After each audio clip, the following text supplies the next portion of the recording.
Mga master, okay lang bang? Huwag niyong skip ang mga ad sa aking mga video kung okay lang mga master. Salamat sa solid na suporta po. Yon, what's up mga masters? Nandito na naman tayo sa panibagong araw, panibagong kabanata na naman ang pagsasama-samahan natin ngayon guys.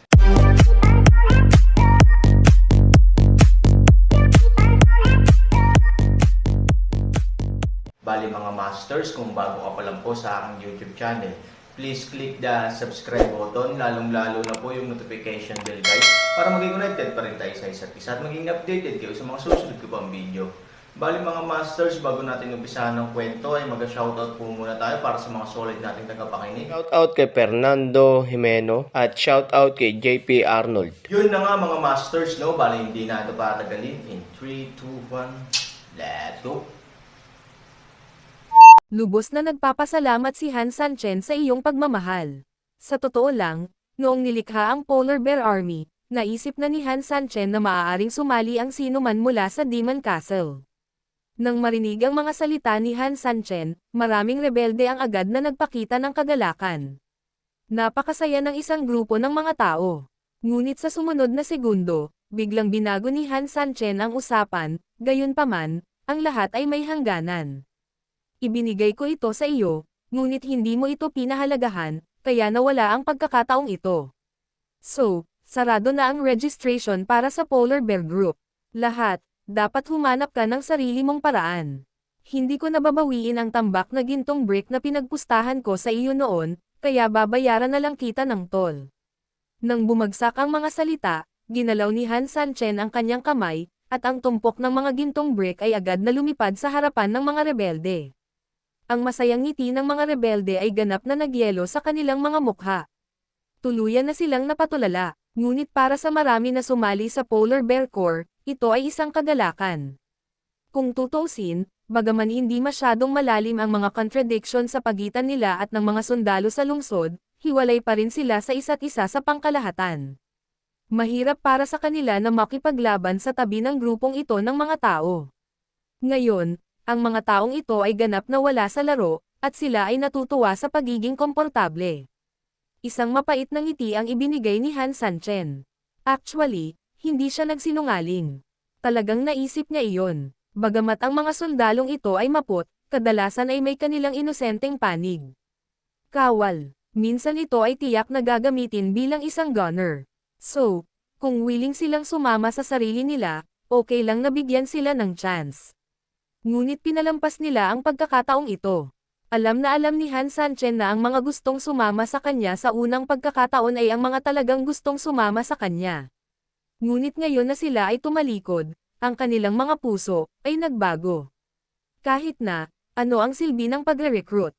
Tungkol naman sa pera, masabi man na mabait si Han Sanchen o iba, kay Han Sanchen, ayaw lang niyang sabihin na papatayin silang lahat ng mga rebeldeng ito. Maraming mga gintong brick, at wala siyang pakialam kung ilan pa o mas kaunti. Sa partikular, maaari nitong patahimikin ang mga rebelde upang maiwasan ang mga kabuluhan. Okay, napabuntong hininga ang hukom. Kahit sobrang inggit siya, alam din niyang hindi sila qualified. Ang ayaw lang ay binigyan sila ni Han Sanchen ng pagkakataon, ngunit hindi nila ito pinahalagahan. Tara na, natahimik ang hukom at tumingin sa isang grupo ng magkakapatid. Ang mga rebelde ay tumindig din mula sa lupa ng hindi sinasadya, at pagkatapos ay nag-aatubili na nagsimulang maglakad palabas ng lungsod. Sa pagtingin sa malungkot na likod, si Han Sanchen ay walang anumang kalungkutan. Ang mga mahihirap ay dapat na nakakaawa. Umuungol. Ang mga Polar Bear Corps ay biglang sumabog sa lahat ng uri ng tagay. Sinamantala ang pagkakataong ito, nilabanan ni Scar ang pagod at nagmamadaling bumaba mula sa entablado sa ilang hakbang, at pagkatapos ay direktang lumuhad kay Han Sanchen. Salamat, Scar, sa gantimpala mula sa pinuno. Isinusumpal ni Knife Scar na nasaan man siya sa hinaharap, hinding-hindi makakalimutan ni Scar ang kabaitan ngayon. Nang bumagsak ang mga salita, ibinaon ni Scar ang kanyang ulo ng husto sa lupa. Ang kanyang paninindigan ay napakababa at ang kanyang saloobin ay lubhang relihiyoso. Para kay Scar, bilib talaga siya. Pagkatapos ng lahat, para sa kanya, si Han Sanchen ay ang kanyang pinakamataas na tagapagbigay. Hindi lang niya tuwirang winasak ng buo ang dati niyang nakatagong buhay, na nagpapahintulot sa kanya na makitang muli ang liwanag, ngunit higit sa lahat, ganap niyang binago ang kanyang dating dekadenteng buhay. Ang peklat ngayon ay hindi lamang na-promote upang maging isang tinatawag na commander, ngunit mayroon ding isang paglilinang na lumalaban sa langit. Ano ang pagbabago sa buhay defying? Maaaring hindi pa ito alam ni Scar, ngunit ngayon, ito ay isang personal na karanasan. Bahagyang ngumiti si Han Sanchen, at alam din niyang mas ipinapakita ni Scar ang kanyang saloobin sa kanyang sarili. Dahan-daang itinaas ang peklat, ngumiti si Han Sanchen, sabi ko, magkapatid tayo, kaya salamat, hindi na kailangan. Ngunit ang mga salita ay nahulog lamang, wow. Ang mga miyembro ng Polar Bear Corps ay sabay-sabay na lumuhad. Anong ginagawa mo? Bahagyang nagulat si Han Sanchen. Leader, lahat tayo ay mga sibilyan lang sa kanayunan. Huwag mong sabihin kung ano ang magiging buhay noon. Ang sitwasyon natin ngayon at labis na mga inaasahan ay hanggat maaari tayong mabuhay ngayon, para bukas, hindi tayo kwalipikadong mag-isip tungkol dito. Pero ngayon, hindi mo lang kami binigyan ng bukas, binigyan mo pa kami ng future. Lumuhad kami at walang ibang hinihiling, gusto ko lang sabihin sa iyo na dadaan ako sa apoy at tubig sa hinaharap. Matapos mahulog ang mga salita, ang lahat ay lumipat patungo sa Han Sanchen at muling yumuko, ngunit sa oras na ito sa labas ng lungsod, biglang sumulpot ang mga lalaking nakaitim na kanina pa nakapaligid sa buong lungsod. Nagkatinginan sila, pagkatapos ay tumanggo sa isa't isa, gamulong at tumalikod, at lumiit ng ligaw patungo sa lungsod na may walang katulad na bilis. Ang hukom at ang iba ay naglalakad palabas ng lungsod sa isang nakapanlulumong paraan, ngunit hindi pa rin sila nagre-react. Biglang may tumagos na kutsilyo sa leeg niya. Sa sumunod na segundo, gustong gumalaw ng mga sundalong nasa likuran niya, ngunit ang parehong mga punyal ay ibinato sa kanilang leeg. Sa madaling salita, ang huwes at ang kanyang partido, kahit libo-libo ang tao, ngunit napakaraming tao, ngunit sa isang kisap mata, walang puwang para makontrol ang mga kontra. Ang kakayahan at bilis ng mga aksyon ng kabilang partido ay halos hindi masasabi, at sila ay tinatawag na mga multo at Diyos. Deadpool. Nang makita ang grupong ito ng mga tao, mabilis na kumalma ang gulat na hukom. Bilang isang hukom, bakit hindi ka lumaban, at bakit hindi ka nagpaalam kapag may nangyari sa Demon Castle? Malamig na uminom ang katabi niyang may patalim sa leeg. Bagamat nakabalot siya ng itim na damit, nakikita niya na ang lalaking ito ay may kakaibang tangkad at medyo relaxed. Bagamat nakatikip ang kanyang mukha, kitang-kita niya sa kanyang mga mata ang malalim na panlalamig. Sa tingin mo ba ayoko? Sa mahabang panahon, ang mga elite ng Chanmo Castle ay kontrolado ng iyong mga patay na lingkod. Ilang talento na ba ang naihagis sa ating outer city? Normal lang, ano ang gagawin natin kapag may nakilala tayong totoong kaaway? Malamig na uminom ang hukom, hindi man lang natatakot na hawakan ng kutsilyo sa kanyang leeg. Hindi naman tumanggi ang lalaking nakaitim, ngunit halatang lamambat ng husto ang tono nito. Ilang tao ang nasa kabila, at ano ang kanilang pinagmulan? 5 tao. 5 tao. Huwag masyadong mahiya. Bagamat kakaunti sila, huwag kalimutan na sila ay Han Sanchen at Ivory. Han Sanchen. Nang marinig ang pangalan, halatang natigilan ang lalaking nakaitim. Kahit na hindi pa siya nakakalabas ng Demon Castle, imposibleng hindi niya narinig ang pangalan ng ganoong kalaking tao. O sa madaling salita, si Han Sanchen ay isang lubhang mapanganib na figure. Kung gayon, sa tingin mo ba, ang Demon Castle ay talagang isang piraso ng papel? Posible bang pumasok ang mga tao ng kusa? Speaking of which, sobrang nanlumo rin ang judge. Kung hindi dahil sa sobrang basura ng mga city guards, hindi sila mapapahiya. Sa katunayan, ito ay tiyak dahil alam ng hukom na talagang may kapangyarihan sa Demon Castle, kaya hindi siya sumama kay Han Sanchen sa unang pagkakataon. Ngunit nag-alinlangan ng husto. Napakalaking lungsod ng Chanmo Castle, at isa rin itong mahalagang lungsod sa ilang aspeto. Paano sila magiging ganito lang kababaw na puwersa? Ang Deadpool ay ang tunay na elite ng Chanmo Castle, at ito rin ang tunay na ultimate move troop. Kaya lang karamihan sa mga taong ito ay nagtatago sa dilim at nasa ilalim ng direktang utos ng kanilang nakatataas. Maging si Angelica ay madalas na mahirap pamahalaan ang mga ito. Papatayin mo ba sila pabalik? Kailangan mo ba ng tulong namin? Tanong ng judge. Sa sandaling lumabas ang mga salitang ito, isang grupo ng mga nasasakupan ang biglang nagmukhang medyo pangit. Para sa kanila, kalalabas lang nila sa kuweba ng Diablo ni Han Sanchen, at muli silang papatayin, kaya hindi na kailangang magsabi patungkol sa kahirapan. Gayunpaman, ang hukom ay tila hindi natatakot dito, at ang kanyang mga mata ay labis na taos-puso. No need, since Deadpool has been dispatched, there is no need for others. Hindi kailanman naging maginhawa para sa amin na magsanib puwersa sa iba pang puwersa. Tumanggi ang lalaking nakaitim na maging prangka at walang pigil. Tumango ang hukom, ngunit sa totoo lang ay may kislap sa kanyang mga mata.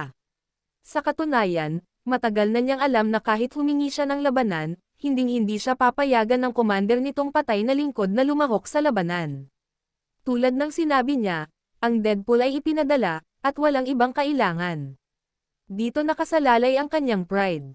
Nais lamang ng hukom na patunayan ang kanyang sarili sa pamamagitan ng kanyang sariling pahayag. Gusto niya ba talagang sumabak sa gyera? Hindi siya tanga. Ang pagbabalik upang labanan si Han Sanchen ay may malaking kahulugan. Kinamumuhian mo ba ang iyong sarili dahil sa mahabang buhay? Damn, iyon ay isang master na maaaring gumamit ng lahat ng mahiwagang kasanayan upang magsanay at makipaglaro sa mga ordinaryong subordinate. Paglalaroan siya, hindi ko alam kung mamamatay siya, sa bagay, mamamatay talaga siya. Sa kasong ito, agad kaming umatras mula sa linya ng labanan, at pagkatapos ay binabantayan ang 4 na pader, tinatanggihan ang anumang isda na makalusot sa lambat. Pagkatapos, ang aming mga kapatid ay naghihintay para sa mabuting balita ng iyong Deadpool. Hinawakan din ng judge ang lubid at bumaba. Hindi nagsalita ang leading man in black, sumulyap sa kanila. Sa sumunod na segundo, sama-sama nilang niluwagan ang mga punyal at kutsilyo sa leeg ng lahat, at pagkatapos ay parang isang itim na alon, sila ay sumugod sa lungsod ng galit na galit. Judge, ano ang dapat nating gawin? Siya, ang Deadpool ay ipinadala pa rin pagkatapos ng lahat. Talaga bang naghihintay lang tayo sa labas ng lungsod? Kung manalo si Han Sanchen, ano ang gagawin natin? Damn, hindi siya ituring bilang isang grupo. Sa pag-alis ng Deadpool, isang grupo ng mga tao ang sumugod sa gilid ng hukom sa oras na ito, at ikaw at ako ay sumingit. Ang bawat isa ay may kanya-kanyang iniisip, ngunit ang layunin ay pareho, iyon ay, ang digmaang ito, ayaw nilang makisali. Pero kung lalayo tayo, kung mananalo ang Deadpool, hindi tayo makakalaban. Oo, kung aalis tayo ng walang laban at aalis ng walang laban, siguradong mananagot tayo. Fuck. It's a death all the way up and down, it's fucking hard to do. Lahat ng sinabi mo at sinabi ko ang bawat salita, lahat nakasimangot. Hindi nagsalita ang hukom, nakakunot ang noo. Nag-iisip din siya. Pagkaraan ng ilang sandali, sinabi niya, bueno, magpadala tayo ng isang maliit na bilang ng mga kapatid upang mag-istasyon sa labas ng lungsod. Kung manalo si Han Sanchen, ang ating puwersa ay hindi magbibigay ng anumang banta sa kanya. Natural, hindi niya ipagkakalat ang kanyang galit sa atin. Pagdating ng panahon, iligtas natin ang ating buhay at kunin na lang itong mga gintong ladrilyo upang magsimula ng bagong apoy. At kung mananalo ang Deadpool, madali itong hawakan.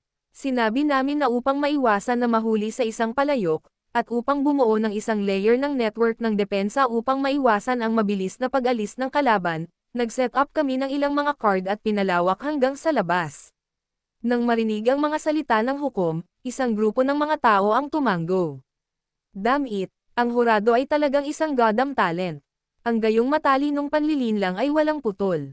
Iba talaga ang pagsunod sa judge. Nang marinig ang mga papuri ng lahat, ngumiti ang hukom ng may pagmamalaki. Hindi ito kalokohan, kung wala siyang utak, bakit siya maupo sa kasalukuyang posisyon sa Demon Castle? Sa karakter ni Angelica, matagal na siyang namatay. Lahat, tumigil sa pagsasalita ng walang kaparerikan, at kumilos ng mabilis. Sa sandaling nahulog ang mga salita, ang grupo ng mga tao ay nagmamadaling tumakbo palabas ng lungsod. Pagkaraan, ayon sa utos ng hukom, ang grupo ay mabilis na nag-iwan ng ilang pangkat ng kanya na kumpe sa likod ng tarangkahan ng lungsod, at ang malaking bilang ng mga tao ay nagmamadaling tumakas sa isang lugar na 1 buong milya o 2 milya sa labas ng lungsod upang magtago. Sa oras na ito, si Han Sanchen sa panloob na lungsod ay tumingin sa hukbo ng polar bear na nakaluhod sa lupa. Ngumiti siya ng mapait, at pagkatapos, bumagsak din ang isang tuhod niya sa lupa. Sa kanyang mga mata, bagamat ang mga taong ito ay pawang mga bagong miyembro, sila ay palaging kanyang mga kapatid. Dahil sila ay nakaluhod at nakayuko, si Han Sanchen ay talagang hindi na kailangang hawakan ito doon. Ang kalahating pagluhod ay isang regalo sa pagbabalik. Mga kapatid, bumangon na kayo. Nang makita ang Aaron at kalahating nakaluhod, lahat ay nagulat at nawalan ng ilang sandali. Idiniin lang niya ang ulo niya, at puno ng takot ang buong mukha niya. Si Scar ay hindi nang ahas na magsalita pa, nagmamadaling bumangon, at pagkatapos ay binati ang lahat na mabilis na tumayo. Maaari silang lumuhad kay Han Sanchen, ngunit ginamit ni Han Sanchen ang ganitong uri ng kagandahang loob upang bumalik sa kanila, hindi nila ito matiis. Nang tumayo ang lahat, nagmamadali rin si Scar ng ilang hakbang sa oras na ito, at pagkatapos ay tinulungang tumayo si Han Sanchen. Pagkatayo ni Han Sanchen, hindi niya binitawan ang kamay na nakahawak kay Scar. Sa halip, sinamantala niya ang sitwasyon para hilahin si Scar sa kanyang tagiliran, at mahinang. Sinabi, abisuhan agad ang lahat ng mga kapatid at umatras sa maayos na paraan. Umalis, natigilan sandali si Peklat, kaagad pagkatapos, marahas siyang gumanti, at pagkatapos ay tumingin sa paligid na may matinding pagbabantay, na parang sinusubukang hanapin ang paparating na kalaban. Bumalik na ba ang barkada ng Judge? Tanong ni Scar. Ngunit nang lumingalinga siya, wala siyang nakitang kakaibang kaguluhan.